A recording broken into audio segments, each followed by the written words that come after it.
Pemirsa, Basuki Cahayapurnama atau Ahok bersaksi dalam sidang kasus dugaan korupsi tata kelola minyak mentah dan produk kilang PT Pertamina dengan terdakwa anak Riza Khalid, Muhammad Keri Andrianto. Sidang sempat diwarnai perdebatan antara jaksa dan penasihat hukum terdakwa.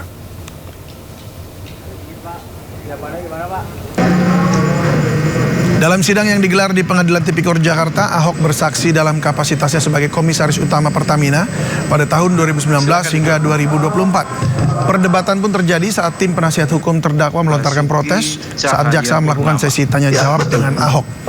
Dalam kesaksiannya, Ahok mengaku tidak pernah menerima laporan adanya masalah mengenai penyaluran terminal BBM milik PT OTM oleh PT Pertamina. Nomor 39. Atas nama saksi Karen maupun saksi Nika menyatakan tidak adanya kebutuhan untuk penyewaan storage ini.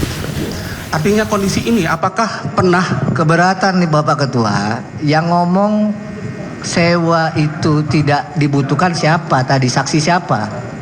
Nanti saya konfirmasi ke bukan saksi siapa? Sudah. Saksi Nika ada menjelaskan. Nggak ada. Sebentar.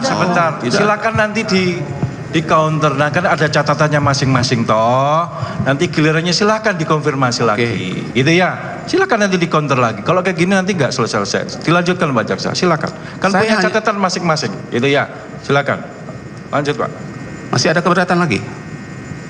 Kami akan selalu keberatan kalau disampaikan yang bukan fakta. Oke, saudara saksi ya.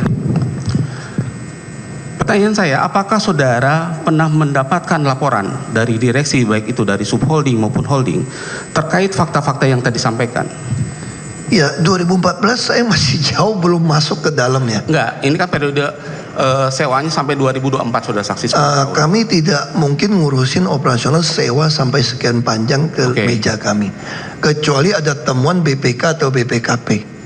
Iya. Nah, ini tidak ada. Selama saya masuk, saya ketua komite audit, ada teman saya itu tidak pernah menerima laporan adanya temuan kemahalan seperti ini. Makanya saya cuma menduga, kalau mau minta keterangan saya menduga sepengetahuan. Mungkin karena waktu itu JT banyak rusak. Waktu saya masuk itu hampir semua pelabuhan terminalnya Pertamina itu rusak JT-nya. Nggak bisa sandarin kapal yang besar. Nah, saya nggak tahu apa karena itu, tapi yang pasti 2014 saya belum masuk dan tidak ada temuan waktu saya masuk. Oke. Kasus tata kelola minyak mentah melibatkan Riza Khalid, anaknya, Keri Andrianto Riza, dan 16 terdakwa lain. Total kerugian negara dalam kasus ini mencapai 285,1 triliun rupiah.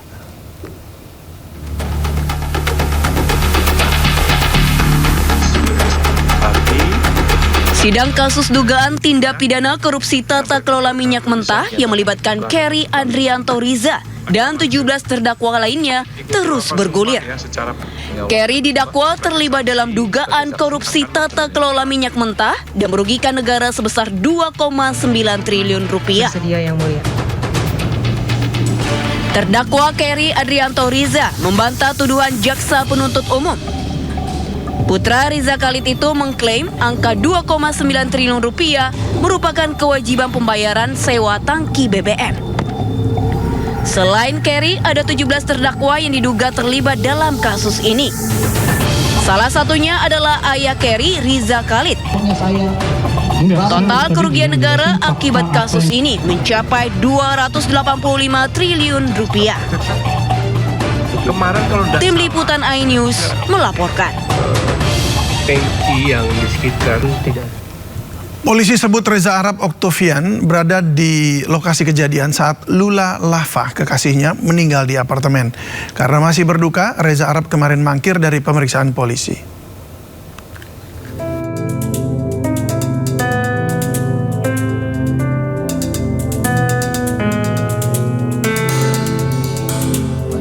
Polres Metro Jakarta Selatan telah memeriksa 6 orang saksi terkait kematian selebgram Lula Lava di kamar apartemennya di kawasan Kebayoran Baru, Jakarta Selatan. Kasat Reskrim Polres Jakarta Selatan AKBP Iskandar Syah mengatakan ke-6 saksi yang diperiksa yakni yang berada di lokasi kejadian saat itu.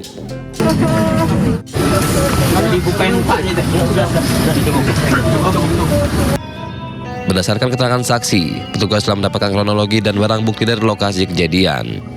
Polisi juga menyebut bahwa Reza Arab berada di lokasi kejadian. Dapat dilaksanakan oleh TKP dan kami sudah memeriksa melaksanakan klarifikasi pada saksi-saksi yang ada di tempat kejadian perkara yang melihat, menyaksikan dan mendengar.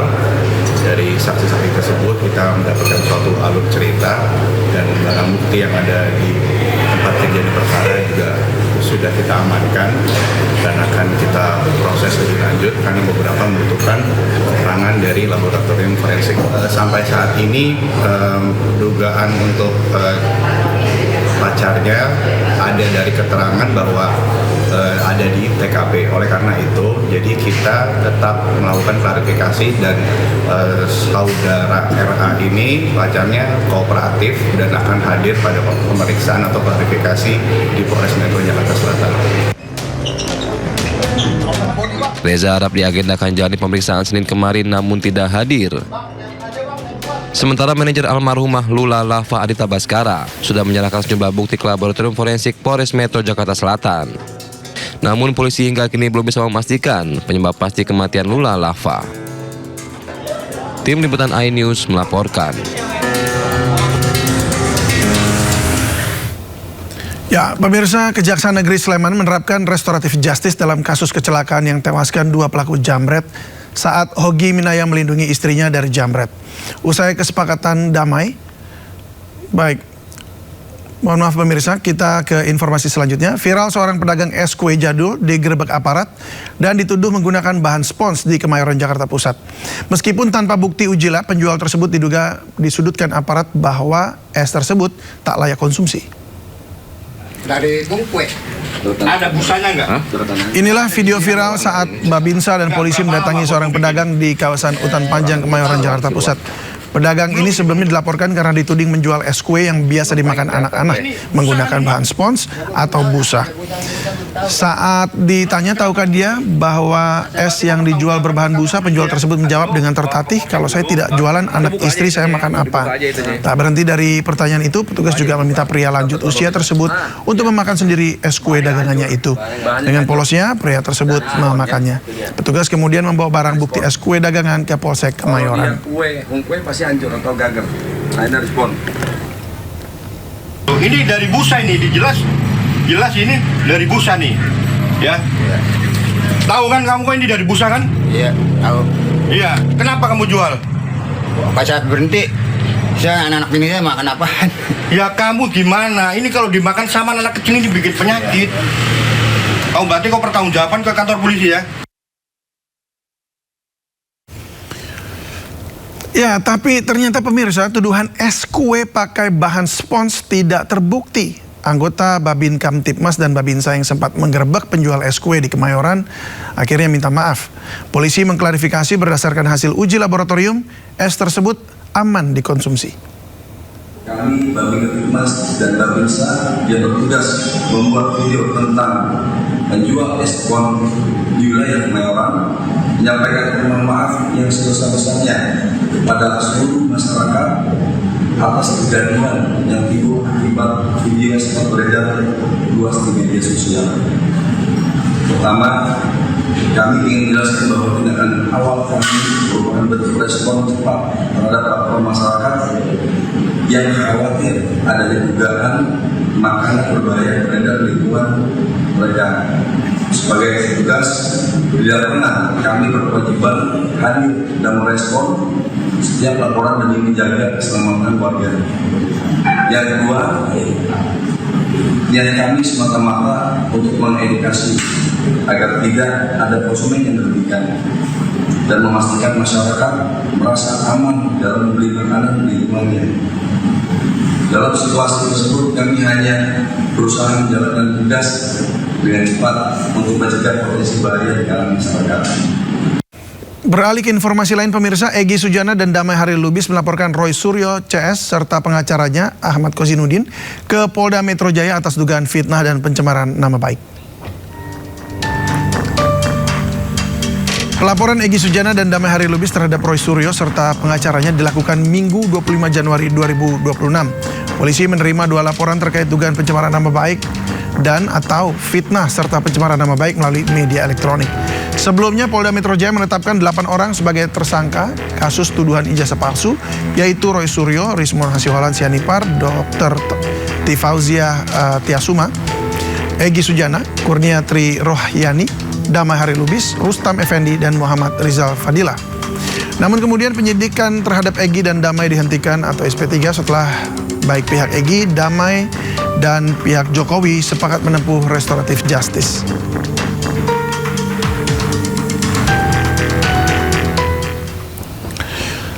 Ya pemirsa, tadinya bersama, sekarang justru malah berseberangan ya. Tadinya mencecar orang yang sama, sekarang malah bertudingan. Dan akhirnya Egy Sujana, Damai Hari Lubis melaporkan Roy Suryo dan Ahmad Kozinudin ke Polda Metro Jaya dengan dugaan fitnah dan pencemaran nama baik. Jadi apa saja yang ditudingkan dan bagaimana tanggapannya? Sudah bergabung bersama kami kuasa hukum pelapor Elida Neti. Selamat sore Bu Elida. Selamat sore. Ya, bisa dengar suara saya jelas ya Bu Elida ya? Jelas. Suara saya jelas kan? Tadi agak kecil sedikit. Baik, terima kasih Bu Elida. Dan kami juga sedang menunggu terhubung dengan terlapor dugaan pencemaran nama baik Roy Suryo, namun beliau akan menyusul. Kita ke Bu Elida ya Bu. Bu, ini jadi apa laporan atau perkataan Mas Roy yang mana yang kemudian menjadi dugaannya pencemaran nama baik dan juga fitnah? Jadi begini, dalam hal ini kita untuk Roy Suryo dan kawan-kawan, Roy Suryo, Tifa dan Rismon tidak pernah membersamai dengan alasan dia pernah kita minta sebagai saksi ahli untuk perkara di Bareskrim. Itu untuk perkara ijazah SMA. Ijazah SMA itu sudah ingkrah berkekuatan hukum yang tetap. Bang Egy ingin mempertanyakan tentang bagaimana kliennya. Makanya Bang Egy minta melakukan laporan kepada Dumas, kepada Bareskrim. Dalam hal ini ternyata SP3.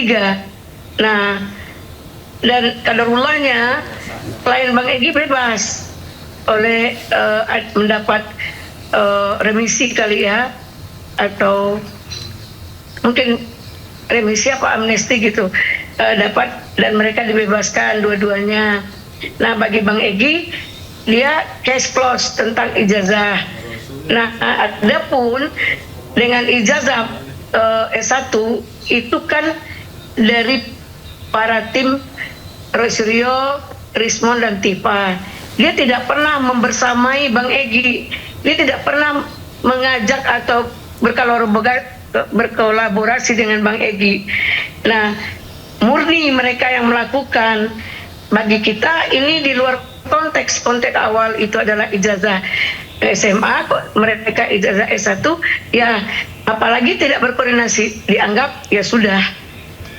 Nah, pada dasarnya itu Kozinudin dipecat itu Bang Egy, kemudian mereka tidak membersamai dan menganggap mereka mampu mengerjakan dan melakukan peristiwanya tentang ijazah S1 itu dengan tim-tim mereka. Nah, Bang Egy seolah-olah dikucilkan atau ditinggalkan dari mereka. Tentu kita ini punya landasan hukum tersendiri.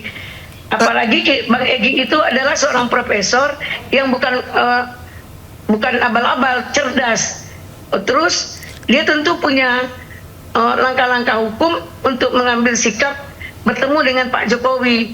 Nah, salahnya di mana? Di mana datang pengkhianatnya Bang Egy?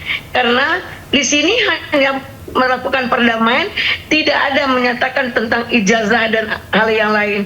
Kecuali kita buat statement, jangan gugat ijazah, jangan ini. Itu baru kita pengkhianat dan penjilat.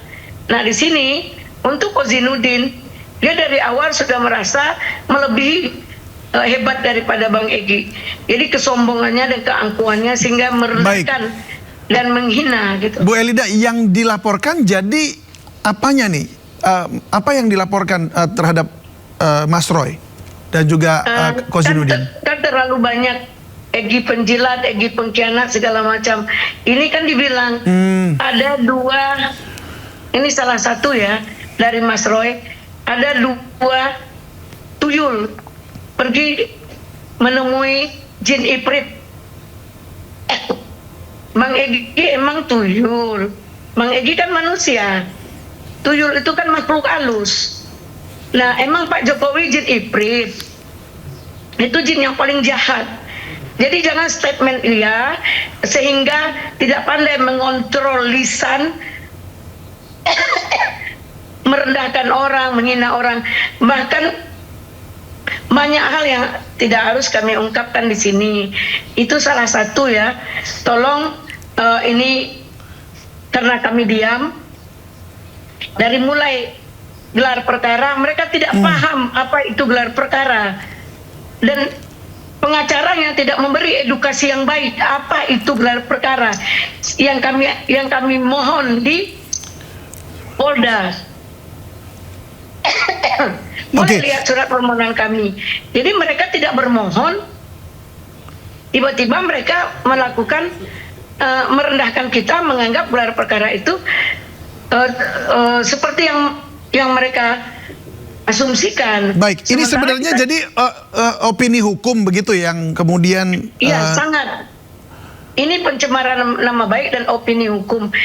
Seperti Kozinudin, dia menyatakan, oke, kita tinggal yang 6 ini tetap solid, ribut semua. Nah, hari ini saya mendampingi 3 orang yang akan di BAP. Ini gara-gara Egy Sujana dengan Damai Lubis pergi ke Solo, akhirnya yang bertiga ini di BAP. Terus yang bertiga Roy Suryo dan kawan-kawan tahap 1. Itu kan fitnah.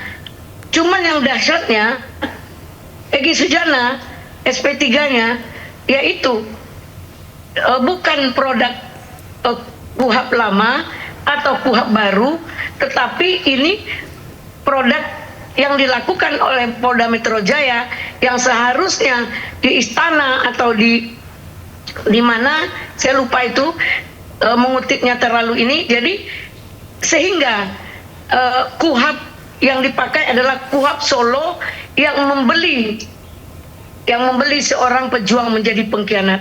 Nah, di sini sangat melukai. Kita mempertanyakan berapa dibeli, siapa yang beli. Nah, itu untuk Kozinudin. Kalau untuk Roy Suryo ada beberapa yang kami tuangkan karena LP ini nggak gampang. Kita buat LP ini makan waktu 2 hari. Iya, tapi Bu Elida, jika ini memang opini hukum ya, bukankah MK dan juga MA justru melindungi perbedaan tafsir hukum gitu sebagai bagian dari kebebasan akademik? Yang dikatakan tafsir hukum dengan kebebasan akademik tidak menyebutkan nama orang dan tidak untuk orang itu.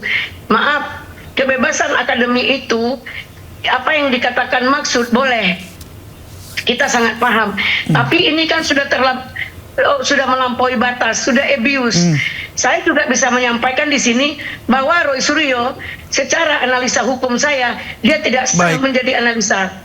Dia tidak sah menjadi ahli. Kan bisa aja karena di mana dia S1-nya katanya sarjana ekonomi dan yang lain-lain. Kita bisa mengungkap. Tapi untuk apa kita buka aib saudara kita sendiri? Baik, singkat saja Bu Elida, mohon maaf, singkat saja. Jadi ini akan berakhir pasti kepada vonis di pengadilan begitu ya? Ujungnya nanti? Insya Allah. Baik. Ya, karena dia melakukan perbuatan menyerang harkat dan martabat orang di depan umum. Jadi kita memang lakukan itu secara ini Bang Egy memang sangat emosi.